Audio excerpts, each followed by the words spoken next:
자, 에스겔서 19장.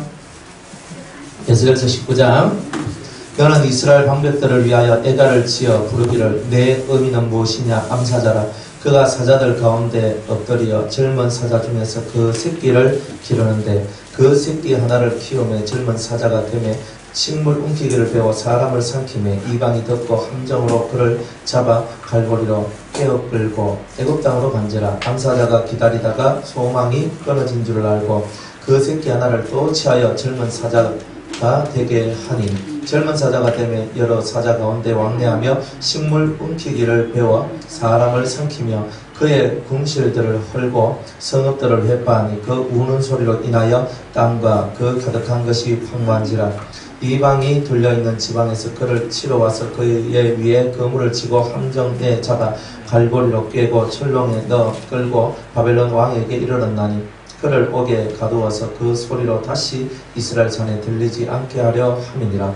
내 피의 의미는 물가에 심긴 포도나무 같아서 물이 많으므로 실과가 많고 가지가 무성하며 그 가지들은 경강하여 권세 잡은 자의 홀이 될 만한데 그 하나의 키가 굵은 가지 가운데서 높았으며 많은 가지 가운데서 뛰어나서 보이다가 분도 중에 뽑혀서 땅에 던짐을 당하며 그 실과는 동풍에 마르고 그 경강한 가지들은 꺾이고 말라 불에 탔더니 이제는 광야에 마르고 간물이 든 땅에 삼킨 바 되고 불이 그 가지 중 하나에서부터 나와서 그 실과를 태우니 권세 잡은 자의 홀이 될 만한 경강한 가지가 없도다. 이것이 애가라. 후에도 애가가 되리라. 아멘.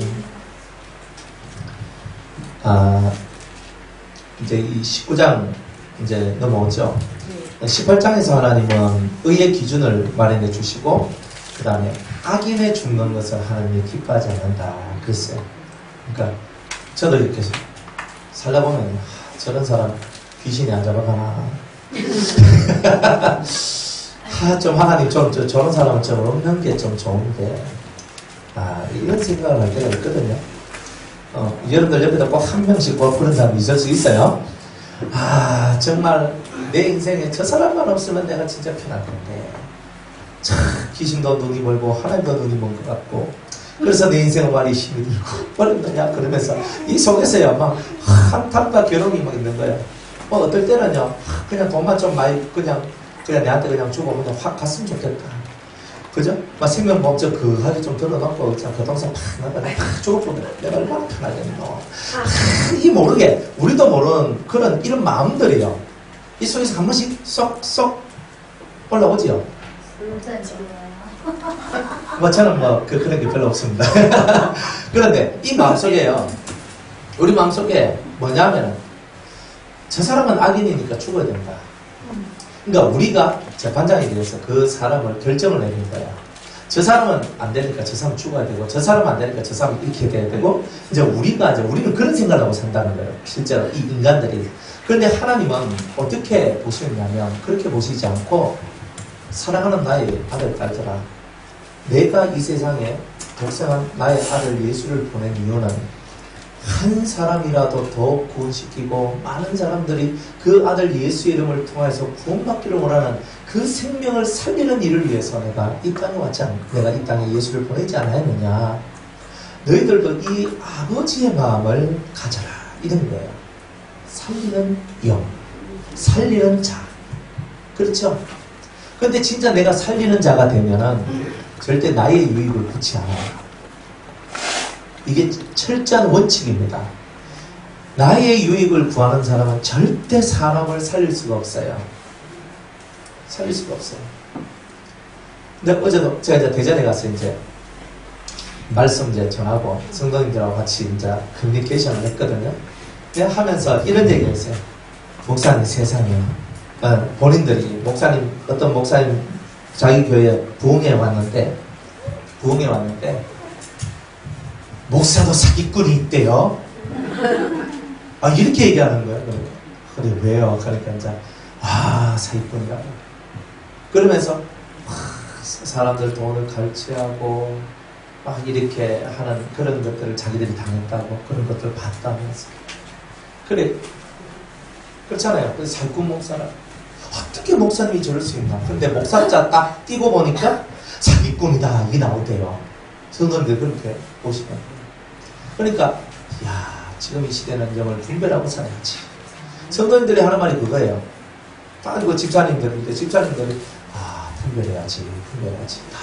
그래서 제가 그 말씀을 들으면서 시대가 너무 악해지니까 또 마음속에 한켠에, 저런 인간들 그냥 다 썰어버렸으면 좋겠네.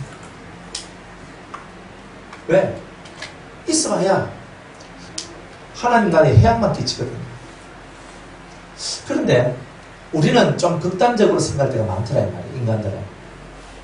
하나님은 그렇게 인간을 사랑하고 인간을 지어가 인간한테 얼마나 뒤통수 맞고 인간한테 그렇게 모진, 그저 협박과 공갈을 당하시면서 지금까지 하나님께서 참고 오신 이유가 단 하나예요.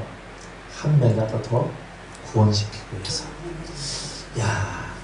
하나님의 생각은, 하나님 마음은 너무 넓어요.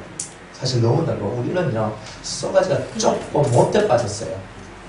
내한테 좀 맞으면 헤헤 하고, 내한테 좀 안 맞으면요, 완전히 그냥 다 그래요. 사람들이. 하나님 마음처럼 우리 마음이 그렇게 안 돼. 그래가 목사 되면 뭐하고, 그래가 장로 되면 뭐하고, 그래가 권사 되면 뭐하고, 그래가 집사면 뭐하고, 말이지. 아버지의 마음을 가져야 되는데, 그 아버지의 마음을 가지는 게 우리 일생의 숙제인 거예요, 사실은. 하나님의 마음. 죽이는 게 하나님 마음이 아니고, 살리는 게 하나님 마음이에요.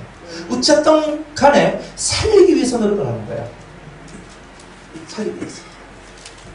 그러니까 우리의 심령 속에는 이 살리고자 하는 열망이 많아야 돼요. 그 여러분들 마음은요, 어때요? 정말 살리고자 하는 마음이 많습니까? 어떨 때는 니는 좀 죽어야 된다 하는 사람도 있어요. 옛날에 제가 교정 사역을 할 때가 있었는데, 교도소 이제 열심히 들락날락거리면서 우리 그 교회에 누가냐면 김모 씨라는 사람이 왔어요. 그 사람은 큰 죄는 안 저질러요. 큰 죄는 안 저질고, 정가가 그때 구범이었는데 무슨 죄를 저질렀냐면 강도, 도둑질, 절도 이런 거 있잖아요. 그런 거예요. 뭐 술 먹고 막 껴맞히고 막 요즘 됐어. 그런데 또 그러니까 자기 아내도 떠나고 이제 자기 집에 이제 교도소 갔다가 나오면 일주일을 못 넘기고 또 교도소로 가. 그러니까 한 달을 잘 못 넘긴대요. 교도소 갔다 오면. 어머니가 연세가 많이 드셨네요. 어느 날 그 어머니가 그 아들을 두고 하는 말입니다. 누구야 뭐 이름은 부르면 안 될 것 같았어. 누구야 여기가 네 집이가 너그 집에 가거라. 하도 폐악만 지기니까. 그러니까 너그 집이 어디냐면 교도소예요. 여기가 너그 집이 아니라는 거야. 자기 집 맞는데. 근데 그 어머니 뭐냐, 야야 여기가 너그 집 아니다. 너그 집에 가라. 빨리 가라. 네가 없는 게 우리 온 가족이 편안하게 살 길이다. 가족으로부터도 이렇게 돌림을 당하고 가족들이 다 포기했어요. 엄마가 포기했으면 다 포기한 거잖아요. 엄마는 마지막 보루예요. 내가 아무리 나쁜 놈이 돼도 엄마만큼은 그래도 우리가 착합니다 할 수 있는 사람이 엄마거든요. 다른 사람은 다 나쁜 놈인데 그래도 엄마만큼은 우리 아는 그래도 하는 게 엄마예요. 근데 그 엄마 입에서 너 그 집에 가라. 다 살리려면 너 그 집에 가라. 이렇게 얘기하는 거예요. 인간 세상 속에서 이런 일들이 비일비재하죠. 이런 일이 있어요. 너는 사는 것보다 죽는 게 더 돕는 일이다. 사실 그래요. 그런 사람들 저도 가끔 봐요. 근데 그런 사람이 진짜 더 오래 살더라고요. 안 죽어요. 그래서 저런 사람이 빨리 죽어야 저 사람의 인생이 편해질 건데 왜 안 죽지?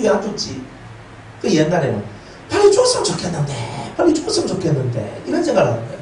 왜? 옆에 있는 사람들 진짜 힘들고 진짜 아프고 진짜 괴롭단 말이에요. 진짜 죽어야 될 사람은 맞단 말이에요. 그게. 근데 하나님은 햇빛과 비를 악인과 선인한테 골고루 내리시면서 그들이 하나님의 은혜를 받고 하나님의 복음을 받아서 다시 살 수 있는 그 기회, 마지막 기회 한 자락이라고, 그 자락이라도 잡고 살기를 원하는 그 마음이 하나님께 있더란 말이에요. 그런데 그 마지막 잡아야 될 그 자락을 못 잡았을 때 결국 그 사람들은 영 타락하고 때로는 죽게 되고 때로는 정말 험난한 것들을 경험하면서 인생사에서 이제 싹 사라지게 되는 일들이 나오게 되는 것을 봤어요. 하나님의 마음은 뭐냐면 어쨌든 한 사람이라도 더 구원받기를 원하는데 인간이 너무 악해요. 그래서 구원을 못 받는 경우가 나오더라. 그러니까 제가 이렇게 젊은 친구들, 대학생들 만나서 얘기하면 이제 불신자 애들이 하는 말이 뭐냐면 이거예요. 왜 하나님은 우리 사람 만들어 놓고 자기 안 믿으면 다 죽인다 하고 지옥 보낸다 하고 우리 왜 만들었습니까? 내가 태어나고 싶어서 태어났습니까? 신이 자기 마음대로 날 만들어가지고 이 땅에 태어나게 해놔놓고 자기 안 믿으면 죽인다 하고 이게 무슨 신이냐고 바락바락 대들면서 이렇게 얘기를 해요. 그 말 들어보면 일리가 있잖아요. 안 그래요? 근데 1, 2만 가면 돼요. 그죠? 2, 2는 가면 돼요. 너무너무 왜? 신이 자기 마음대로 우리를 만들어 놓고 자기 안 믿으면 죽인다. 이게 무슨 신이냐? 그래서 제가 이렇게 대답을 해줬어요. 야, 네가 지금 그런 생각을 하고 네가 지금 이런 생활의 영화를 누리고 기쁨을 누리고 네 인생 속에 이런 삶을 누릴 수 있는 근본 존재를 만들어 주신 분이 하나님이다. 만약 너가 이 땅에 태어나지 않았으면 너를 만드신 하나님을 대적하고 또 하나님을 향하여 이렇게 욕을 하는 이런 일들도 너는 만들어지지 않았을 것이다. 네가 지금 존재하고 있는 모든 근본은 하나님으로부터 시작된 거다. 네가 없다면 이런 일도 없었을 거지. 그러나 네가 이렇게 말할 수 있고 생각할 수 있는 그것을 열어주신 분이 하나님이다. 그리고 하나님은 무작정 우리 보고 예수 안 믿고 죽는다 하는 그런 단편으로 얘기해 주시는 것이 아니다. 이제 그러면서 이제 이렇게 설득을 하고 얘기를 해나가요. 이해 못하는 것이 많아요. 또 왜 저쪽에 쓰나미가 올라와서 저기 수십만 명이 죽어요? 왜 저기서 화산이 나가지고 수많은 사람이 이재민이 만들어져야 돼요? 왜 많은 사람이 병들어 죽어야 돼요? 신이 계시다면 그렇게 하면 안 되지요. 그런데 하나님은 우리한테 기회를 주시는 거예요. 사람 속이 너무 죄로 차 있다 보니까 삶 자체가 너무 악으로 물들어 있는 경우가 많아요. 착하게 산다 해도 그거는 우리들 생활 속에서 그래서 착하네 이렇지만 하나님이 보실 때는 그 착함 속에도 악이 우글우글 끓이더라 이 말이에요. 그런데 자기 속에 있는 죄는 반드시 멸망당한다는 것을 다 깨달아야 되고 또 하나님께서 그렇게 쓰나미를 통해서 많은 사람이 대량적으로 죽게 되는 이런 일들은 이 시대의 경고의 메시지고 또 그들도 죽어야 될 일이 있기 때문에 죽은 것이다. 하나님께서 아무 뜻 없이 죽게 되는 일은 없다. 그런데 정말 그렇게 죽는 이야기는요. 하나님을 대적하는 무리들한테 많이 나오지 하나님을 따르고 하나님을 잘 믿는 사람들한테는 그런 것이 거의 안 나오더라는 거예요. 여러분들 20만 명 이상이 죽었던 그 쓰나미가 반다 아체라는 인도네시아 반다 아체에 2006년도인가 했던 몇 년도에 그 있었어요. 반다 아체라는 한 도시가 확 썩 내려갔는데 시체가 제가 거기 직접 가서 찍은 사진하고 그걸 다 보고 왔거든요. 쓰나미 때문에 사람들이 죽어서 물이 빠지면서 시체가 다리에 걸려가지고 탁탁탁탁 쌓여있는 거예요. 와 진짜 무시무시하대요. 근데 그 반다 아체가 어떤 곳이냐면 인도네시아의 이슬람 교두보예요. 가장 강성인 곳. 하나님을 가장 대적하고 많은 순교자를 내는 곳. 그리스도인 순교자를 내는 곳. 제가 갔을 당시에도 현지인 전도사님들이었는데 복음을 전하다가 큰 일을 소식을 들었는데 현지인 예수 믿는 사람이 그 사람들은 어떤 마을에 들어가서 복음을 전하다가 어떤 사람이 예수를 믿게 된 거예요. 그래가지고 그 믿는 그 사람한테 이제 세례를 주는데 그게 발각이 돼가지고 마을 사람들한테 잡혀가지고 맞아 다 죽게 됐는데 경찰이 와가지고 겨우겨우 목숨만 건지게 된 거예요. 그러니까 실제적으로 복음을 전하다가 걸리면 그 자리에서 마을에서 사람을 처단하고 죽여버리는 그런 동네가 반다악재란 말이에요. 그러니까 하나님께서 그런 동네를 확 썰어버리는 거예요. 20만 명 이상이 죽었다. IT라는 것도 그죠? 보면 진짜 예수님을 신실히 믿는 곳이 아니에요. 근데 똑같이 쓰나미의 그 고통 속에 들어갔는데 인도네시아에 아하스인가 하는 그런 섬이 있어요. 그 섬이 있는데 그 섬은요 90%가 예수 믿는 곳이에요. 근데 그 섬에 쓰나미가 와가지고 5천 명이 죽었어요.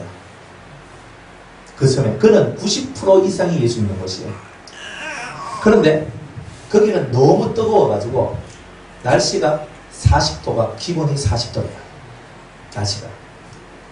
그러니까 이 사람들은요 뭐 움직이는 것 자체를 되게 싫어하고 그러니까 막 날이 40도니까 막 탁 퍼져 있고 그러니까 신앙생활 하는 것도 그냥 교회 갔다 왔다 갔다 왔다 이것만 하는 거예요. 그래가지고 한번 확 쓸어가지고 그 섬에서 5천 명 정도가 죽어버렸네요. 그러니까 그때 이 안에 있는 젊은이들이 각성을 하기 시작해요. 우리가 이렇게 있으면 안 되겠다. 그러면서 바깥으로 나가기 시작해요. 바깥에 나가가지고 새로운 신앙을 접하게 돼요. 진짜 예수를 믿는다는 게 뭐고 선교의 뜨거운 열망과 하나님을 향한 그런 열망들을 가지는 그 섬의 젊은 청년들이 나오기 시작했어요. 하나님께서 사람을 죽일 때는요 다 의미가 있고 뜻이 있어요. 적이고 그리고 많은 사람에게 교훈적이고 알게 해주시는 거예요. 우리나라에도 뭡니까 그거 어디고 세월호 사건 세월호가 넘어져가지고 300명 이상이 죽고 300명 죽어도 우리나라가 막 대난리잖아요. 박근혜 대통령 7시간 어디 갔다 오면 맨날 이거 가지고 난리치잖아. 그러니까 막 이제 그렇게 하면서 이 국가원수가 돼가지고 이 대재앙이에요. 300명 죽었는데 대재앙이에요. 다른 나라는요 20만 명 이상이 죽고요. 그죠? 수십만 명이 죽는 일이 흔한 거예요. 저기 어딥니까? 저 중국 사천성에도 지진 계속 일나잖아요. 한번 일날 때마다요. 지난번에 7,000명 죽었다 그러는데 뭐 10,000명 이렇게 죽어요. 우리나라는 잽도 안 돼요. 아니 그건 상관없어요. 인구가 많고 적고를 그거는 상관할 필요 없고 사람이 죽는 수를 보세요. 근데 이 중국은요 그리스도인들을 대단히 핍박하거든요. 지금도 대단히 핍박을 합니다. 대단히 핍박을 해요. 그러니까 겉으로는 교회 세워도 된다 켜놔놓고 속으로는 다 잡아주고 치는 거예요. 그러니까 교회를 못하다면 겉으로는 다 문을 다 열어놔요. 삼적에 교회 다 세울 수 있도록 해놔놓고 중국 정부에 다 우호적이고 중국 정부의 말만 잘 들으면 다 해줘요. 그런데 그렇게 하지 않는 교회들은요 다 색출해서 완전히 다 잡아 그래가지고 문 닫게 하는 게 그거잖아요. 그게 사천성에서 일어났는데 어마어마한 사람들이 죽고 많은 사람이 죽고 죽는 거예요. 그러면서 경각심을 가져라는 거잖아요. 근데 많은 사람들이 그 경각심을 안 가져요. 일본에서 원전이 터졌거든요. 경각심을 누가 가집니까? 몇 사람은 원전 터졌다 와 그러지만 실제로 거기에서 나오는 그 피해가 대단한데도 거기에 대한 경각심을 가진 자가 없잖아요. 일본이 어떤 나라예요? 일본은 우상 숭배의 나라잖아요. 800만 신이 있는 800만 신을 섬기는 나라예요. 하나님께서 이런 대재앙, 기후적 재앙, 이런 재앙을 주거나 혹은 기근적 재앙, 이런 재앙이 들어가는 것을 보면 하나님하고 관계없이 살아가는 곳이 거의 대다수예요. 하나님이 그걸 통해서 몇몇 사람을 죽임으로 말미암아 몇몇 사람을 건지려고 하는 거예요. 그게 무슨 얘기냐면 이스라엘이 참 감람나무였는데 그 감람나무의 가지 볕을 끊고 거기에 돌감람나무인 그 가지를 붙여서 참감람나무의 액기스를 받아들여서 참감람나무가 되도록 하는 그런 얘기단 말이에요. 얼마를 끊는 일이 있단 말이에요. 그러니까 만약 20만 명이 죽고 20만 명이 돌아온다면 되는 거죠. 일본 고베에 그죠? 한신 대지진이라면서 고베 대지진이 있었어요. 고베라는 시 하나가 완전히 무너졌거든요. 일본 땅에 예수 믿기가 너무 힘든 일본 땅에 고베 대지진을 통해서 복음이 들어가고 자기들은 하나님을 안 믿어도 그러니까 우리가 믿는 이 하나님 예수님하고 상관없이 살았던 그 사람들이 그 고베 지역에 복음이 들어가게 된 그 진짜 그 이유가 그 고베 대지진, 한신 대지진을 통해서 복음이 사람들 속에 먹혀들어가기 시작했다는 거예요. 그러니까 우리가 생각할 때 왜 이런 지진이 일어나야 되고 왜 이런 기근이 일어나야 되는가? 아프리카에 수많은 사람들이 기근으로 죽죠. 지금도 유니세프 하면서 3만 원이면 29일 동안 애들한테 영양식을 줄 수 있습니다. 얘기하잖아요. 그런 나라들한테 이 보호물자를 제공하는 사람들이 그게 다 기독교 재단들이 그런 일을 대단히 많이 해요. 기근이 생기니까 그 속에 들어가가지고 애들을 먹이고 영양식을 하고 주사를 주고 약을 주면서 그 사람들을 복음화시키는 거예요. 그러니까 우리는 왜 기근이 있어야 되고 왜 지진이 있어야 되고 왜 화산이 폭발해야 되는가? 제가 우리 동기 선교사님이 이제 가 있는 인도네시아에 있는데 거기에 시나봉 화산이라고 한 번씩 여러분들 인도네시아에서 화산 폭발이 일어났다 하면 거기에요. 그 시나봉 화산 바로 옆에 거기서 이제 사역을 하시거든요. 브라스타기 갔는데 그 좋아요. 시원해요. 인도네시아 되게 더운데 그 지역만 시원한데요. 뻥 터지잖아요. 제가 그 화산이 터지고 난 다음에 그게 이제 못 들어가는 구역인데 그 선교사님하고 거기 현지 주민 중 예수 믿는 사람들하고 해가지고 들어가 봤어요. 화산 폭발한 데를. 시커멓고 땅에 풀 한 포기도 없어요. 용암이 되고 왔는데. 그리고 밑에 그 불이 파졌는데 그게 비가 몇 번 오더니만 완전 깊은 계곡이 되어버렸어요. 용암이 그렇게 무섭대요. 그리고 화산보다 용암보다 더 무서운 게 뭐냐면 화산재래예요. 화산재가 집에 툭툭툭 떨어졌는데 지붕이 너무 무거워서 지붕을 다 내려앉게 하는 거예요. 제가 사진 찍은 것들도 있어요. 와 정말 그래가 이재민들이 막 흩어지는 거예요. 그래서 그 선교사님이 그 이제 사역하고 있는 그 캠프에 이재민들이 300명씩 500명씩 와가지고 거기에서 막 돌봄을 받는 거예요. 그러면서 기독교를 접하는 거예요. 그러면서 주님을 영접하고 만나는 일이 벌어지는 거예요. 도무지 그런 일이 없으면 예수님이라는 이름을 한 번도 들어볼 수가 없는 사람들이 그런 일을 통해서 예수의 이름을 듣게 되는 거죠. 하나님이 하시는 일은요, 그 경륜은 놀라워요.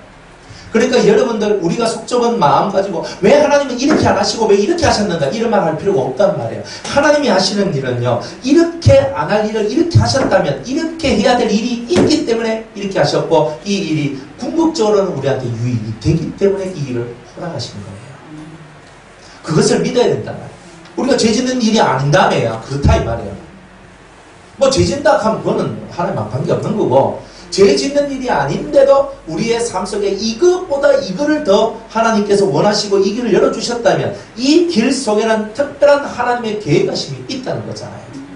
그러니까 우리는 늘 내가 생각하는 대로 되지 않는 것에 대한 울분을 터뜨리지 말고 하나님께서 이것을 주신 것에 대한 그 은혜가 얼만큼 큰지를 깨닫기 위한 그 기도와 그 노력이 사실은 필요하단 말이에요. 그죠? 죽고 사는 것은 누구에게 달려있어요? 그죠? 곽 집사님 별로 마음에 안 들어요. 곽 집사님 빠이빠이 안녕히 가시고 이제 돌아가시오. 그래서 한다고 죽습니까? 죽었으면 좋겠는데. 안 죽잖아요. 왜 안 죽어요? 지금은 내가 속이 상해서 죽어버라. 해도 하나님은 아시는 거예요. 이 사람은 조금 더 살아있어야 될 이유. 나를 연단시키고 나를 단련시키고 나를 변화시키고 나를 새롭게 만드는데 이 사람이 최적격이라는 걸 알고 있단 말이에요. 그리고 우리를 강하게 만들기 위해서 이 사람이 필요하다면 이 사람을 살려둬야 되는 거예요. 그러니까 우리는 내가 편하기 위해서 극하잖아요. 근데 하나님은 나를 위해서 그렇게 하시는 거예요. 살려두는 것도 나를 위해서, 죽이는 것도 나를 위해서, 모든 것이 우리를 위해서 하죠. 그래서 하나님은 사랑이라는 거예요. 죽고 사는 모든 문제가 하나님께 달려있고 하나님의 거룩한 경륜과 섭리 속에서 삶도 죽음도 그렇게 만들어지는 거예요. 저는 우리 집이 예수를 안 믿는 집이었는데 저가 예수 믿고 시작해서 제 동생이 예수를 믿었거든요. 그 다음에 우리 엄마가 예수를 믿었어요. 근데 다크호스가 우리 집에는 우리 아버지가 도무지 예수 믿을 기미가 없는 거예요. 저는 하나님께 기도했거든요. 기도하니까 하나님께서 내가 네 아버지 구원해 주겠다 그러더라고. 그래가지고 있었는데 저는 제 속으로 우리 아버지가 연세가 많으시니까 우리 엄마하고 우리 아버지가 나이가 16살 차이 나니까 우리 아버지가 먼저 돌아가시겠지. 그리고 우리 엄마는 고생을 많이 해서 내가 모시고 살면서 잘해드려야지. 이런 생각을 했거든요. 불사. 우리 엄마가 먼저 돌아가셨네. 우리 엄마가 있어야지 우리 아버지를 모시거든요. 우리 아버지 너무 개빡하고요. 막 성질도 진짜 대단하시거든요. 그러니까 그거 모시려고 하면, 우리 아버지 모시려고 하면 이게 진짜 심각한 거예요, 이게. 우리 누나들 절대 안 모셔요. 왜? 우리 아버지를 너무 잘 알아가. 그래가지고 있었거든요. 그런데 결국 누구 차지냐면, 결국 아들 차지가 돼버렸어요. 그래서 제가 우리 아버지 모셨거든요. 우리 아버지 언제 구원 받노? 제가 하나님께 기도를 해가지고 하나님 우리 아버지 구원시켜달라고, 우리 아버지 예수 믿고 제발 구원받게 해달라고. 이 상태 가지고는 구원은 그냥 아이고 지옥도 좀 센 지옥 갈 것 같은데 진짜 그럴까? 이 속에서 막 이런 게 있는 거예요. 그런데 하나님의 순서는 뭐냐면요, 우리 엄마 정말 고생 많이 하셨단 말이에요. 근데 고생 많이 했으니까 지금쯤 되면요, 우리 어머니 저 때문에 되게 호강하고 뭐 이렇게 좀 잘 살고 있잖아요. 뭐 어떤 재미나게 사실 수 있는 그게 되거든요. 되는데 우리 엄마 고생 됐다 하고 마지막에 예수 믿고 딱 4개월 만에 돌아가셨어요. 딱 회개하고.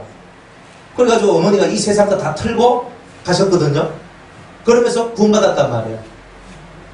그래서 제가 했는 기도가 뭐예요? 우리 아버지 구원받으려면 우리 아버지 구원받게 해달라고 기도했는데, 저의 이야기는 우리 아버지는 구원받고 일찍 가시고, 제 계획은 그거란 말이에요. 일찍 가시고 우리 어머니하고 조금 오래 살면서 이렇게 엄마 좀 호강 좀 해드리고 좀 이렇게 하고, 하여튼 이게 제 계획이란 말이에요. 제 계획이 그런 계획이었단 말이에요. 그런데 좀 오래 사시고 했던 우리 어머니가 그냥 67에 그냥 가셨어요. 와, 어머니 돌아가실 때 나는 돌아가실 때 생각도 못 했다니까요. 그래서 어머니가 돌아가셨어요. 그리고 난 다음에 제 계획이 이제 산산이 다 적은 거잖아요. 이제 우리 아버지를 이제 모시고 우리 집에 살기 시작하는데 4년 동안 뒤짝 제가 살았단 말이에요. 근데 왜 이 일을 내가 당해야 되는지 몰랐던 거예요. 왜 일을 내가 이렇게 겪어야 되는지. 나중에 우리 아버지가 대단히 이렇게 강박한 사람이었는데, 이제 우리 교회 성도님들이 우리 아버지한테 너무 잘해줬어요.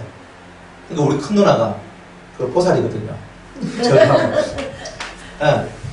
그 큰 자영하고 우리 누나하고 이제 아버지 이제 돌아가시기 전에 한 달 전인가 2달 전에 왔어요.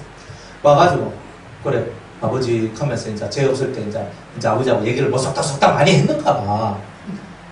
그래 했는데 우리 아버지가 하는 말이, 야야, 요 안에 있는 사람들 다 천사라. 천사라. 너무 사람들이 좋다. 그러면서 이제는 내가 아들을 따라가야 되지 않겠다. 이거는, 이야, 그 말을 딱 듣는데 제가 왜 우리 아버지 모시고 살아야 되는지 알았던 거예요. 우리 아버지를 모시고 살아야지만, 그 값을 치러야지만 우리 아버지가 구원을 받을 수 있었던 거예요. 그러니까 저의 기도에 대한 응답이 뭐냐면, 저는 쉽게 생각했어요. 돌아가시기 전에 예수님이 뻥 나타나가지고 내가 예수다 한마디만 해주면 회개하고 돌아올 거 아니에요. 안 그래요? 그런데 내 생각에는 그렇게 예수님이 해주시면 최고 좋을 것 같은데 그렇게 안 해주더란 말이에요. 구원을 시키는 것은 그 많은 대가가 필요하다. 대가가 필요하다. 그래서 아버지 모시고 엎치락 뒤치락 하면서, 처음에는요 우리 아버지 손도 갖다 안 하면서 있잖아요. 며느리 먹었잖아요. 아침, 점심, 저녁, 새밥 다 해드리고 그렇게 살았다니까. 그러니까 뭐 먹고 싶다 하면 해드리고, 아침밥에가 또 점심밥 새로 해드리고 저녁밥 해드리고, 한 4년 좀 사니까 아버지가 이제 뭐 아버님 저 국대뼈 드세요 하니까 이제 국대뼈 드시더라고요. 이제 그래. 그전에 그런 거 없었어요. 우리 아버지는 상남자라 가지고 설거지 이런 거 안 하는 거예요. 뭐 밥 이런 거 안 하는, 이게 여자가 하는 거지 남자가 하는 거냐. 이렇게 사시는 분이라니까요. 그러니까 집에서 내 마누라인지 아버지 마누라인지 구별이 안 갈 정도로 우리 아버지가 맨날 그죠, 나의 마누라를 부려먹었다니까요. 시켜먹고 그렇게 했어요. 그러면서 이거 해라, 돼지머리 놀랐는 거 돼지머리 삶아가지고 뭐 한날은 참새를 잡아가지고 이거 요리를 해내려고 하는데 집사람이 딱 보고 놀래가지고 아버님 이거 어떡해요? 아니 또 비둘기도 한 번 더 잡아오셨나? 그래가지고 비둘기 잡아가지고 이거 요리 아버님 이거 어떡해? 맨날 이겨야 되는 거예요. 그렇게 살았는데 그렇게 살면서 결국 아버지가 감동을 받는거예요. 하니까 이 마음이 그 묶였던 마음이 싹 풀어지면서 아 너희들이 믿는 예수가 옳다 인정을 하시는 거예요. 그게 구원이더라 이 말이에요 사실. 그러니까 우리는 쉽게 예수님 뿅 하면 나타나면 해결되잖아요. 맞죠? 안 그래요? 여러분도 솔직하게 저도 그런 기도했고 저나 여러분의 별다른 한 개도 없거든요. 저 정신 못 차리는 인간이 있으면 예수님 한 방울 뿅 나타나셔가지고 그냥 한마디만 딱 해주시면 한 방에 해결될 수 있을 것인데 이렇게 하고 있는데 주님은 꿈 깨락하거든요.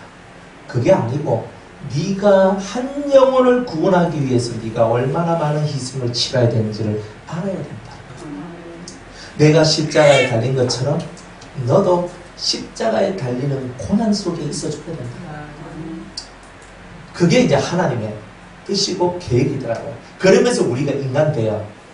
제가 참을성이 이렇게 별로 없었는데 우리 아버지하고 살면서 참을성이 대단히 많아졌어요.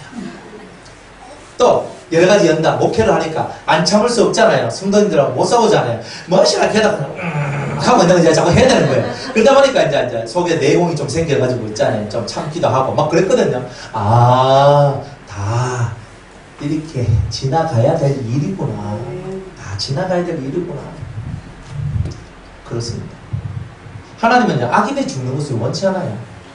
우리는 생각할 때, 저 사람이 구원받겠나? 우리 그런 소리 할 자격이 없어요. 얘 같은 것도 구원받았는데, 저 사람이 왜 구원 못 받아요? 그러니까, 내가 생각할 때, 저 사람 좀 너무 악한데요. 저 사람 정말 대먹지 않은데요. 저 사람 아닌데요. 우리는 늘 이렇게 생각하지만, 하나님의 생각은 우리의 생각하고는 좀 다르다는 거죠. 확실히 다르다는 거예요. 확실히 다르다. 그러니까 우리가 좀 확실히 다른 하나님적 개념을 갖고 우리 좀 살자. 그만 죽기를 바라고, 그만 사라지기를 바라고, 그만 마음의 의심도 버리고, 그만 마음속에 있는 그런 두려움과 열과까지 그 많은 것도 좀 버리고, 아버지의 마음같이 악인의 죽는 것을 내가 기뻐하지 않고 그들이 회개하고 돌아오기를 내가 원한다는 그것을 우리는 가지고 살아야 진짜 예수쟁이다. 그런 예수쟁이가 될 때까지 우리는 연단이 끝나지 않는다는 거예요. 연단이 왜 안 끝납니까? 내 속대로 다 하락해서 연단이 안 끝나는 겁니다. 안 그래요? 내 속대로만 되면 다 좋을 것 같죠? 그럼 여러분 철 안 들고 인간 안 되잖아요. 안 그래요? 속대로 다 그렇지. 다 내 원하는 대로만 하면 좋아요. 저도요. 교회하면서 사역하면서 저도 사례를 좀 많이 봤고요. 그죠? 뭐 큰교회 목사님들 많이 봤잖아요. 그죠? 그죠? 한 중견 정도 되니까 연봉이 그냥 1억 정도 되더라고요. 대충. 그냥 뭐 그래 뭐 먹고 살 만큼만 받는 것보다는 좀 더 받는 게 좀 좋잖아요. 그죠? 차도 조금 좋은 거 좀 타고 다니고 뭐 좀 이런 거 좀 하고 좀 하는 게 좋잖아요. 좋은 게 좋은 거라고. 근데 그하면 인간이 안 된단 말이에요. 인간이 안 된단 말이에요. 눈물 젖은 빵을 먹기 전에는 인생을 논하지 마. 누군가 그런 말을 했더라고요. 그러니까 주님은 우리 보고 눈물 젖은 빵을 먹을 수 있는 세월을 허락해 주시는 게 은혜라는 거예요. 그걸 통해서 우리가 깨닫고 올랐습니다. 죽고 싶다 생각할 때가 안 있었겠습니까? 살기 싫다는 마음이 들 때가 있단 말이에요. 그런 죽고 싶은 마음이 들어서 내 마음이 지옥 밑바닥까지 내려가 줘야 이 속에서 삶이 시작되고 생명이 시작된다는 거예요. 그래 아까 저 화산 그 얘기했지만 그 화산 폭발로 온 지역이요. 그 직접 한 3km 그 지역은 완전 회색이요. 와 이렇게 무섭다는 걸 알았어요. 그런데요 우리가 갔는데 제가 거기서 딱 걸어가지고 완전히 뭐 땅이 척박하고 완전히 뭐 시커멓고 회색으로 다 변화된 그 땅이었는데 제가 이걸 그 땅바닥을 딱 봤어요. 얼마나 세상에 그게 나라 쌀이 이렇게 열매 한 자락이 딱 올라왔어요. 한 자락이 딱 올라와가지고 쌀 메달 캐기를 열매를 맺고 있는 거예요. 이게 생명이구나. 제가 그때요 대단히 은혜를 받았어요. 이렇게 대재앙 속에서도 생명이 올라오는 이게 바로 진짜 생명이구나. 이거구나. 우리한테 원하는 것은 대재앙 속에서도 이런 생명력을 갖고 올라오는 성도 만들어 주기를 원하는 게 하나님 뜻이더라고요. 그렇잖아요. 악인의 죽는 거 기뻐하지 말고 모든 사람이 다 살기를 원하는 바로 그런 심령의 소유자. 그게 바로 오늘 우리 예수 믿는 자의 마음입니다. 자, 이제 19장으로 딱 보니까 애가가 나와요. 애가가 뭐냐? 슬픔의 노래란 말이에요. 눈물의 노래란 말이에요. 왜 이스라엘 나라는 이렇게 애가를 부르며 눈물로서 이렇게 살아야 되는가? 그것은 죄의 결과죠. 너는 이스라엘 방백은 뭐예요? 리더자들, 지도자들이죠. 방백이란 말들은 장관이라는 뜻이에요. 쉽게 말하면 이스라엘의 리더자, 머리들, 두뇌들, 그죠? 이런 사람들을 보고 얘기하는 거죠. 너는 이스라엘 방백들을 위하여 애가를 지어 부르기를 슬픈 노래를 불러라. 우리 막 슬픈 노래 있잖아요, 그죠? 어떤 노래가 있어요? 혹시 슬픈 노래 아십니까? 슬픈 노래 기억이 안 나시는가 보네.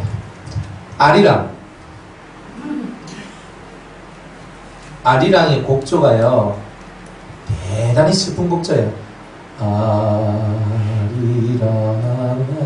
하면 눈물 나요. 저절로 이런 눈물이 나거든요. 그러니까 이 곡조 자체가 대단히 슬픈 곡조들이 있어요. 거기에다가 이 가사를 붙여가지고 노래를 부르는 거예요. 그게 애가예요. 대단히 슬픈 곡조예요. 그런데 그렇게 대단히 슬픈 이 눈물의 노래를 해야 될 이유가 있는 거죠. 그죠? 애가를 부르란 말은 무슨 말이에요? 너희 눈에 이 눈물이 흘러질 것이라는 거예요. 다른 말로 하면 피눈물이 날라리 올 것이다.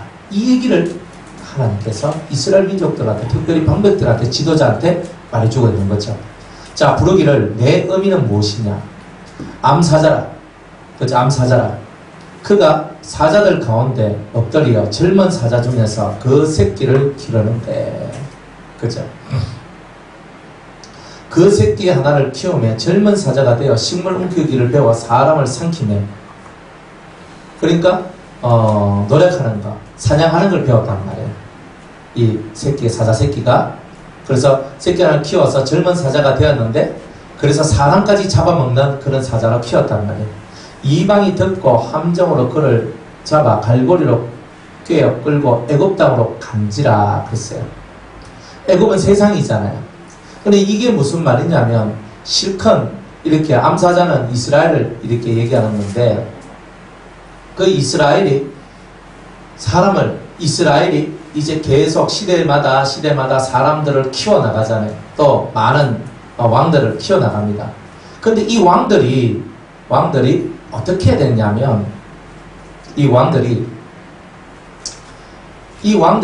계속 하나님을 떠나고 하나님을 배반하는 일을 하는 거예요. 어떻게 보면 암사자가 하나님이라고 봐도 되고, 키운 새끼들은 하나님께서 세우신 왕이라고도 봐도 돼요. 여기서는 그렇게 봐도 돼요. 그런데 그런 새끼를 키워가지고 훌륭한 사자로 만들려고 했는데 사람을 죽이는 사자로 만들었다. 사람의 영혼을 빼앗는, 즉 사람의 영혼을 어떻게 빼앗아요? 하나님을 믿는 믿음에서 떠나게 하면 사람의 영혼을 빼앗는 거죠. 그러니까 이 사자가 일어나서 그 엄마 사자의 그런 마음과 같이 그렇게 되는 게 아니라 사람을 죽이는 그런 일들을 하는 사자가 되었더라. 영혼을 삼키고 영혼을 빼앗는 자가 되었더라. 이제 이런 얘기인 거예요. 그러니까 그들이 어디로 갔느냐면 애굽 땅으로 팔려가게 되는 일들이 나오게 되었다. 단순히 애굽을 출애굽했을 때 그 애굽을 얘기하는 건 아니에요. 그러니까 세상의 노예가 되는 그런 일들이 나왔다. 왕들이 우상 숭배하고 왕들이 하나님을 섬기지 못하고 왕들이 하나님의 영광을 드러내지 못할 때에 그 백성들이 다 세상의 종노릇을 하며 살아갈 수밖에 없는 그런 일들이 있게 되더라는 거죠. 방백은 지도자예요. 지도자들이 하나님에 대한 열심이 특심이지 아니하면 그 백성들 또한 하나님을 버릴 경우가 많더라는 거예요. 솔로몬이 하나님을 잘 믿고 일천번제를 드리고 하나님을 잘 믿을 때는요, 백성들의 삶이 대단히 평안하고 좋았어요. 그리고 솔로몬 자신도 기쁨의 삶을 살았다. 그런데 솔로몬이 인간의 방법을 도입합니다. 어떤 방법을 도입해요? 자기 나라를 부강하고 자기 나라에 전쟁이 일어나지 않기 위하여 이방 여자들을 자기 아내로 맞아들이기 시작합니다. 그러면서 이방 여자가 들어오면서 무슨 사단이 벌어져요? 그들이 올 때 그냥 오는 게 아니라 우상을 들고 들어와요. 우상. 그래서 우상을 들고 들어올 때 우상만 들고 들어와요. 우상을 섬길 제사장들을 들고 온다는 거예요. 어떤 여자는 선지자까지 들고 들어온다는 거예요. 그러니까 너희들이 그럼 섬길 그런 궁전, 내가 신전 하나 만들어줄게. 이 솔로몬이 이렇게 살았던 거예요. 솔로몬이 하나님의 일천번제를 드리며 성전을 세웠던 그 공로가 인정이 되어서 네 때에는 내가 너를 건들지 않겠다. 그러나 네 아들 때에는 이것에 대한 죄가를 반드시 묻겠다는 겁니다. 결국은 르호보암 때에 나라가 둘로 쪼개어지는 일들이 나오게 되었죠. 그것이 뭡니까? 예수 믿는 사람, 하나님을 믿는 사람은 오직 하나님을 믿는 사람과 결혼하고 그 안에서 신앙을 지켜나가는 것을 해야 되는데, 이 솔로몬은 하나님의 뜻을 어그러뜨리고 이방 여자를 자기의 아내로 받아들이면서 이방의 힘을 의지하는 것이 나왔단 말이에요. 그래서 우상 숭배가 넘쳐나는 이스라엘 땅이 되도록 만들어놨다. 그 죄가가 얼마나 큽니까? 그래서 북이스라엘 남유다로 갈라지게 만들었잖아요. 북이스라엘은 완전히 하나님을 배반하고 떠난 나라가 되어버렸어요. 불신의 나라가 되어버렸단 말이에요. 10족속이 베냐민 족속하고 유다 족속만 남유다를 결성해가지고 그 유다 나라를 건재시키지만, 유다 나라도 성군이 몇 명밖에 없었냐면 4명 정도밖에 없었어요. 성군이. 대표적인 사람 누구예요? 그 시기. 그저 히스기야, 여사밧, 요시야, 이런 왕들이잖아요. 이런 왕들, 또 한 명 더 있는데 지금 생각이 안 나고. 그런 왕들은 다윗의 길을 쫓았다 그랬고, 나머지 왕들은 다 다윗의 길을 쫓지 않았다고 했잖아요. 그러니까 이런 일들, 솔로몬이 뭘 만들었어요? 우상을 가지고 들어와가지고 이스라엘 나라의 신앙을 황폐하게 만들었던 거예요. 근데 이런 일들이 벌어졌는데, 이 일이 역사적으로 이 에스겔서 앞에 벌어졌는데, 지금 이 시대에도 똑같은 일들이 벌어졌다는 뜻이에요. 지금 목사님들이 설교할 때에 그 설교의 주제가 뭐냐? 이거는 다 만몬주의. 그죠? 내가 큰 것을 추구하고 나아가는 거예요. 설교가 당신들이 하나님이 이 땅에서 복을 받으라고, 이 땅에서 복을 받으라는 설교만 하고 있는 거예요. 이런 설교가 지금 거의 다 70-80%가 이런 설교예요. 70-80%가. 그러다 보니까 사람들이 다 돈 넣고 돈 먹기 식으로 11조를 많이 내면 복을 받는다. 건축 헌금 많이 하면 복을 받는다. 헌금을 이렇게 하고 목사님 잘 섬기면 당신이 이렇게 복을 받는다. 이 땅에서 복을 받는데 다 중심이 돼가지고 하나님이 원하시는 진정한 삶에 대한 것을 잘 가르쳐주지 못하는 거예요.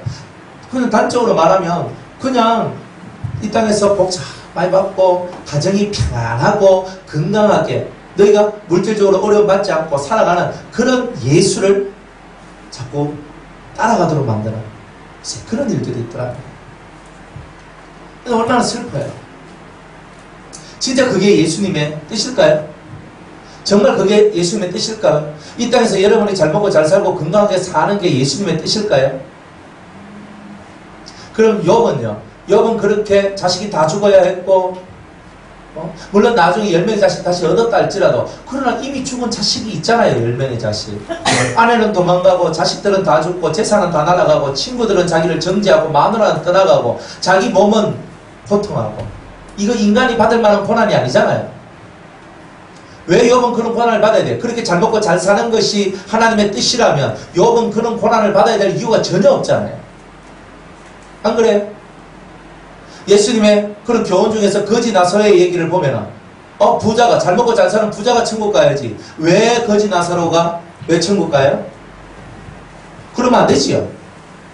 그런데 주님은 얘기하는 거예요. 잘 먹고 잘 사는 게 신앙의 목적이 아니라는 거죠. 여러분이 건강해지는 게 신앙의 목적이 아닌 거죠. 건강해도 감사하고 건강하지 않아도 내 몸이 아파도 감사하는 이유는 이 모든 일을 통하여서 살아계신 하나님을 배우고 알기 때문이에요. 그리스도를 아는 지식이 가장 고상하기 때문에 하나님을 아는 그 온전한 지식을 얻기 위해서라면 내 몸이 공고해지고 내 삶이 공고해져도 괜찮다는 것이 우리 신앙의 진짜 모습이 되어야 된단 말이에요. 그런데 우리는 잘 먹고 잘 사는 사람이 떵떵거리면서 이 돈도 없는 것이 이렇게 나온다면 그게 예수의 은혜가 있다라고 말하기는 조금은 무리가 있지 않겠습니까? 큰 교회 목사님은 어딜 가더라도 내 큰 교회 목사인데 내 연봉 많이 받는데 우리가 숨도 많은데 우리가 크게 지었는데 우리 교회 봐라 그러면 그게 다라면 정말 개척교회 작은 교회 지하실에서 조만한 방 하나 얻어놓고 거기서 기도하고 예배드리는 그 사람들은 다 저주하던 사람입니까? 아니잖아요. 그 개념을 물질의 개념을 두고 살아가는 그 물질 자체가 우상이단 말이에요. 그 우상의 삶을 살도록 만들어 놓고 자기는 배치고 배 두드려가면서 잘 먹고 잘 살고. 제가 제일 황당했던 게 그거예요. 독수리 날리는 거. 나는 그 얘기 듣는데요 제가 쪽팔려 죽는 줄 알았어요. 한때 이게 유행했었어요. 독수리 날개는 거. 독수리 날개 헌금이 뭐냐면요, 성도들한테 독수리 날개 헌금을 들려옵니다. 이게 뭐냐, 독수리는 목사님, 날개는 물질. 목사님이 목회 생활을 하고 밖에 나가서 사람을 만나는데 주머니에 돈이 없어가지고 맨날 얻어먹으면 안 되겠나. 또 사람들한테 선심을 쓰고 이렇게 위에 주는 그런 걸 해야 되지 않겠나.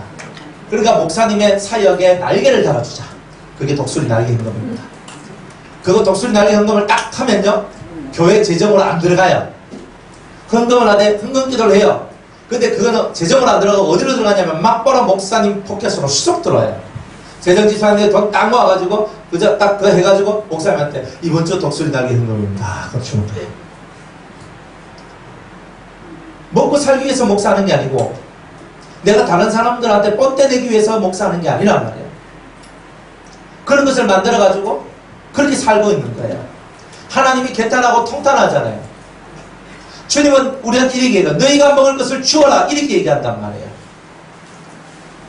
남자만 5,000명이 빈들에 모여서 배가 고파 허기지고 있는데 예수님께서 그 제자들한테 말하기를 너희가 먹을 것을 주어라 얘기한단 말이에요.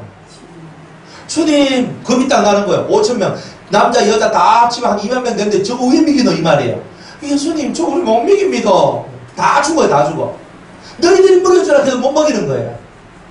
그러니까 예수님께서 알지요. 너한테 뭐 있노? 예, 물고기 2마리와 떡 5개가 있습니다. 가지고 오라. 주님이 축사하고 감사의 기도를 하면서 축복을 합니다. 그리고 50명씩 딱 잘 앉게 해놔놓고 고기를 딱 나눠줍니다. 계속 나옵니다. 물고기가 계속 나옵니다. 떡이 계속 나옵니다. 너희가 먹을 것을 나눠 주어라 그랬잖아요. 예수님께서 그걸 보여주는 거예요. 내 안에는 이런 능력이 있고 나를 믿는 너희들은 나보다 더 큰 일을 하리라 그랬단 말이에요. 예수님은 5,000명을 먹이고 2만 명을 먹이고 3,000명을 먹이고 수많은 사람들을 먹였지만 우리는 100만 명을 먹이고 1,000만 명을 먹일 수 있는 사람도 될 수 있다는 거예요. 더 큰 일을 할 수 있다고. 그런데 우리들은 그런 일을 안 한단 말이에요. 우리는 돈으로서 일한다고 생각하죠. 돈으로서 일하는 것이 아니라 그런 믿음이 없기 때문에 그런 일을 못 한다는 거예요. 근데 우리는 맨날 돈 타령을 하면서 돈 때문에 못하고 돈 때문에 가고 항상 그 돈이 여러분을 발목을 잡는 울보가 된 거예요. 이미 만몬 사상이에요. 이미 물질 사상이에요. 물질 만능주의 사상들이 우리 속에 썩 들어왔잖아요. 그게 뭐냐? 이 방백들이 가지고 있는 우상이었단 말이에요. 자기의 권세로, 자기의 힘으로, 자기의 능력으로 무엇이든지 할 수 있다고 착각을 하고 있었던 거예요. 자기가 추구하는 명예, 물질, 이거 아무것도 아닌데 왜 그 속으로 들어가냔 말이에요. 그것이 바로 세상 우상이 추구해가는 방법이었기 때문에 그들 또한 그렇게 살았던 거예요. 그 주님은 이런 것들을 보고 너희들이 그렇게 해가지고 왕다락해서 왕 줬더니만 이런 것들밖에 못 만드네. 그래서 그 왕을 다 바벨론으로 포로로 잡혀가도록 만들잖아요. 얼마나 슬퍼. 그러니까 우리가 살아가는 이 모든 것들이 제대로 하나님께서 원하시는 그 삶으로 들어가야 되는데 우상 숭배의 길로 딱 들어가면 그때부터 해가지고 우리는 맨날 애굽으로 뺏기고 바벨론으로 뺏기고 우리의 자식들이 세상의 노예가 되고 세상의 종이 되는 일밖에 나올 것이 없다 이 말입니다. 자식도요 반타작하면 잘한 거예요. 둘 있으면 둘 중에 하나만 예수 잘 믿어도 여러분 성공한 거예요. 지금 이 시대는 그런 거예요. 지금 이 시대요 자식들 다 예수 잘 믿고 얼마나 좋아요. 여러분들 자식들이 예수만 잘 믿으면 좋겠죠. 거기 플러스 예수 잘 믿고 직장도 좋고 그죠? 아들 같으면 아이고 남자 잘 만나고 딸 같으면 아들 같으면 여자 잘 만나고 딸 같으면 그죠? 남자 사이 잘 만나고 그죠? 괜찮은 놈 만나야 돼. 그 괜찮은 놈이 뭐예요? 일단은 돈을 잘 벌어야 돼요. 괜찮으면 조건이 그거예요. 근데 세상을 살다 보면 요것보다 인격이 더 중요하다는 걸 알죠? 인격보다 더 중요한 게 신앙이라는 것도 알겠죠? 어른이 되니까 다 필요 없다. 신앙 좋은 게 제일 좋더라. 여기 답이 나오잖아요. 이미 때가 너무 많이 늦었죠? 내가 이것을 깨달을 때까지 너무 시간이 길잖아요. 그래서 이걸 빨리 깨달아야 여러분들이 되는 거예요. 여러분들 자식들 반타작하면 잘한 거예요. 온타작 다 했다. 여러분 진짜 성공하신 거예요. 여자의 성공은요 남자의 출세와 자식의 출세입니다. 여자의 성공 맞잖아요. 남자가 회장이면 내가 왕사모님 되는 거 아닙니까? 왕사모님 그죠? 회장 밑에 사장이면 사모님이 되잖아요. 왕사모님은 아니고 그래도 사장님이니까 어떤데 그게 내가 부장이다. 부장 사모님이잖아요. 안 그래요? 자식이 대통령이다. 벌써 다르잖아요. 배우가 달라지잖아요. 여자는 남편을 잘 만들고 자식을 잘 만드는 게 일반상이에요. 무조건 그래요. 누가 뭐래도 그래요. 근데 그렇게 되려니까 내가 똑바로 신앙생활을 안 하면 안 되는 게 있는 거예요. 신앙, 인격 두 가지. 이거 없으면 여러분들도 콩에 갈고리 그물에 딱 걸려가지고 애굽 땅에 종로로 가고 바벨론에 종로로 가는 그런 사람이 될 거다 이 말이에요. 여러분의 자식들이 그렇게 될 것이다. 내 자식들이 그렇게 되면 안 되겠죠? 저는 싫거든요. 저도 자식이 있는 부모의 입장에서 내 새끼들이 세상의 종로로 가고 노예되는 거 싫어요. 싫어요. 정말 싫어요. 그러니 우리 자체가 우상 숭배로부터 빨리 벗어나야 돼요. 자식 우상 숭배하지 말고 남편 우상 숭배하지 말고 아내를 우상 숭배하지 말고 돈을 우상 숭배하지 말고 명예를 우상 숭배하지 말고 좋은 것이라는 그 좋은 것을 따라가는 그 우상 숭배도 하지 말고 계속 자기만 위하고 자기만 좋게 만드는 그 생활로부터 빨리 벗어나야 우리가 하나님의 사람이 되는 거예요. 근데 그거 못하면요 평생 굴러봤자 개뼈다귀 인생. 그죠? 그냥 개뼈다귀 하나 딱 놔두면 개가 달려와가지고 그 뼈다귀 물고 막 하면서 계속 그죠? 핥아먹으면서 그런 있잖아요. 그러니까 그런 인생이 되는 거예요. 개 뼈다귀, 개가 좋아하는 그 뼈다귀 인생밖에 안 된다. 우리는 성도인데 하나님의 사람인데 하늘 백성인데 그런 개뼈다귀 인생이 되면 되겠냐? 우리는 하늘 사람으로서 존귀함을 입는 사람들이 되어야 되는 거예요. 행동거지와 마음, 씀씀이가 달라야 된다는 거예요.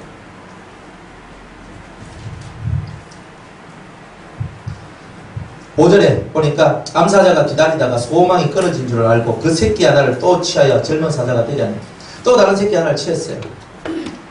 그런데 젊은 사자가 되면 여러 사자 가운데 왕래하며 식물 삼키기를 배워 사람을 삼키며 그의 궁실들을 헐고 성읍들을 해파하니 그 우는 소리를 인하여 땅에 그 가득한 것이 황무한지라. 뭔가를 만들어내도 사람을 삼키는 자만 만들어내더라. 좀 전에 주님은 악인의 죽는 것도 기뻐하지 않는다 그랬는데 우리 사람들은 사람을 삼키는 일을 즐거워하고 있다는 거예요. 이걸 깨달아야 되는 거예요. 하나님의 마음을 가지시겠습니까? 예수님의 마음을 가지시겠습니까? 너는 마음을 다하고 성품을 다하고 힘을 다하여 주 너의 하나님을 사랑하라. 사랑하는 게 뭐냐? 네 이웃을 네 몸과 같이 사랑하는 그 삶을 사는 게 하나님을 사랑하는 법이다라고 주님은 말씀하고 있는 거죠.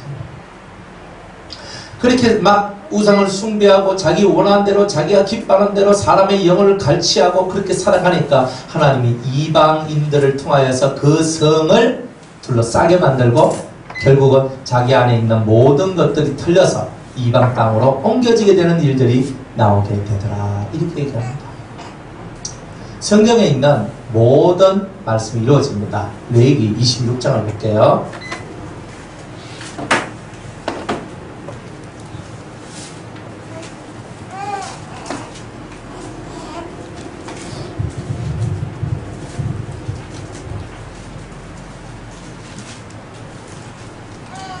레위기 26장 자 14절로부터 제가 한번 읽어볼게요. 여러분들이 하나님 말씀을 떠나 불순종하며 살아갈 때에 700, 700, 700, 700 4번이나 돼요. 저한테 은혜 받는 친구가 목사님 2401배입니다. 49 곱하기 49래. 아이고 그래가지고 2401배의 고통을 받는다. 그런데 이 불순종의 벌이 어떤 건지 한번 보세요. 그러나 너희가 내게 청종치 아니하여 그 모든 명령을 준행치 아니하며 나의 규례를 멸시하며 마음에 나의 법도를 싫어하여 나의 모든 계명을 준행치 아니하며 나의 언약을 배반할진대 내가 이같이 너희에게 행하리니 곧 내가 너희에게 놀라운 재앙을 내려 폐병과 열병으로 눈이 어둡고 생명이 쇠약하게 할 것이며 잘 봐요. 따라합시다. 폐병과 열병 이런 것이 와가 눈이 어둡게 되고 생명이 쇠약하게 된대요. 폐병하고 열병이 오면 이거 다 문제죠. 몸에 열이 오르면 다 이거 하나님이 징계하는 병이다 생각하면 거의 딱 맞아요. 그리고 보통 어린애들이 열병이 걸리면요 귀신이 틈타서 그런 거예요. 보통. 그리고 어른들도 마찬가지입니다. 열병이 걸렸을 때는요 기도해서 낫는 게 최고 좋을 때가 있어요. 여러분이 온마음을 해서 기도했는데도 안 나으면 빨리 해열제를 먹여야 되겠죠. 그런데 보통은요 열병 걸렸을 때 딱 손을 놓고 진짜 믿음을 갖고 기도하면 그 열병이요 딱 한숨 자고 나니까 애가 딱 정상으로 돌아옵니다. 우리 집 애들도 제가 그렇게 키웠거든요. 애들이 바깥에서 놀고 막 하다 보면 부정하게 귀신 틈타고 이러면은 그 열병이 와요. 아빠 머리 열나요 아파요 그러잖아요. 누워라. 제가 머리에 탁 손얹고 기도해줍니다. 막 방언하면서 제가 막 기도를 막 해주거든요. 애가 싹 자요. 기도 받다 자요. 자라. 자. 그래서 자고 딱 일어났는데 막 애가 막 놀고 있는 거야. 괜찮나? 그러니까 괜찮아요. 열병이 났을 때 1번은 기도하는 거예요. 열병은 기도해서 낫는 병이에요. 거의 다. 근데 물론 안 그런 것도 있어요. 빨리 병원 가면 39도 40도 되면 들고 있으면 안 되잖아요. 빨리 병원 가가지고 그냥 빨리 하는 게 좋아요. 하지만 먼저는 열병이 생겼을 때 무조건 기도하는 거예요. 항상 이걸 여러분들이 알고 그렇게 사셔야 되겠습니다. 자, 너희의 파종은 헛되리니 너희의 대적이 그것을 먹을 것이면 내가 아무리 씨 뿌려도 씨 뿌린 것에 대한 결과를 내가 못 먹는다는 거죠.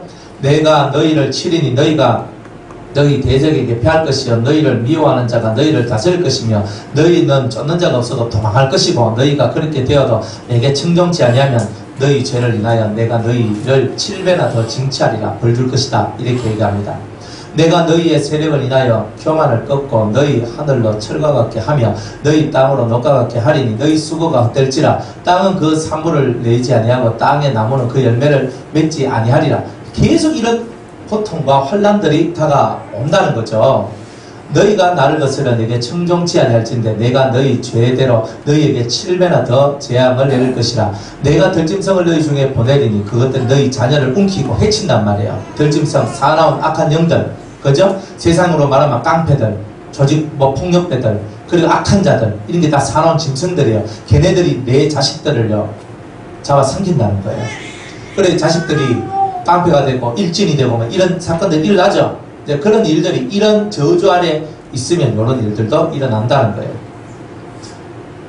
너희 수효를 감속케 할지라 너희 도로가 황폐하리라. 이런 일을 당하여도 너희가 내게 돌아오지 아니하고 나를 대항할진대 나 곧 나도 너희에게 대항하여 너희 죄를 인하여 너희를 7배나 더 칠지라. 내가 칼을 너희에게로 가져다가, 칼은 뭐예요? 전쟁이죠. 싸움이죠. 맨날 싸우고 맨날 전쟁하는 거예요. 배약한 원수, 너희의 배약 언약을 어긴 그 원수를 갚을 것이며, 너희가 성읍에 모일지라도 너희 중에 전염병을 보내고 너희를 대적의 손에 붙일 것이며, 내가 너희 의뢰하는 양식을 끊을 때 열 여인이 한 화덕에서 너희 떡을 구워 저울에 달아주리니 너희가 먹어도 배부르지 아니하리라. 이런 일들이 일어난대요. 기근이 온대요. 그죠? 그 다음에 너희가 이같이 될지라도 내게 충성치 아니하고 내게 대항할진대 내가 진노로 너희에게 대항하되 너희 죄를 인하여 7배나 더 징책하리니, 너희가 아들의 고기를 먹을 것이요 딸의 고기를 먹으면 너무나 기근이 와서 아들의 고기와 딸의 고기를 먹는 그런 날이 온다. 성경에 이런 현상이 있었습니다.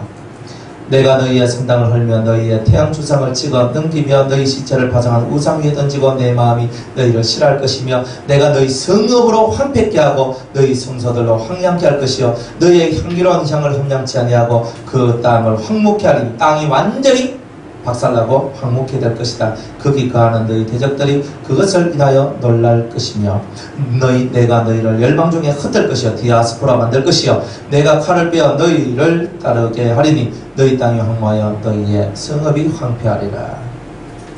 이런 일들이 일어난답니다.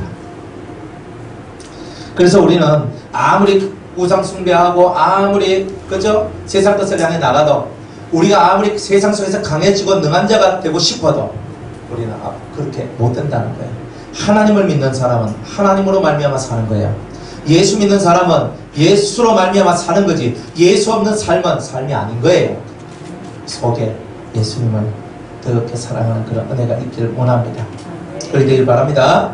자, 10절에 네 피의 어미는 물가에 심긴 포도나무 같아서 물이 많음으로 실과가 많고 가지가 무성하며 그 가지들은 견강하여 권세 잡은 자의 홀이 될 만한데, 그 하나의 키가 굵은 가지 가운데서 높았으며 많은 가지 가운데서 뛰어나서 보이다가 분노 중에 뽑혀서, 그렇게 하나님은 이스라엘을 실하고 강하고 특별하게 만들었는데 이렇게 우상 숭배하고 하나님을 떠나니까 분노 중에 뽑혀서 땅에 던짐을 당하며 그 실과는 동풍에 마르고 그 견강한 가지들 강한 가지들은 꺾이고 말라 불에 탔더니 이제는 광야에 마르고 가물이 든 땅에 심긴 바 되고, 불이 그 가지 중 하나에서부터 나와서 그 하나를 태우니 권세 잡은 자의 홀이 될 만한 견강한 가지가 없도다. 이제 이들은 완전히 쇠락하고 쇠폐해져서 힘이 없는 족속으로 들락하게 되는데, 이스라엘 족속이 그렇게 살았어요. 근 2000년 동안 1900년 동안 이스라엘 나라를 잃어버리고 그렇게 디아스포라로 살면서 나라 없는 서름을 겪고 살아가는 그런 자들이 다 되었더라.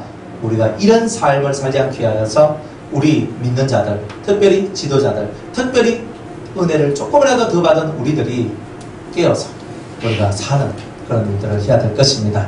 그렇게 되기를 주의 이름으로 축복합니다. 자, 오늘 여기까지 하도록 합니다. 내일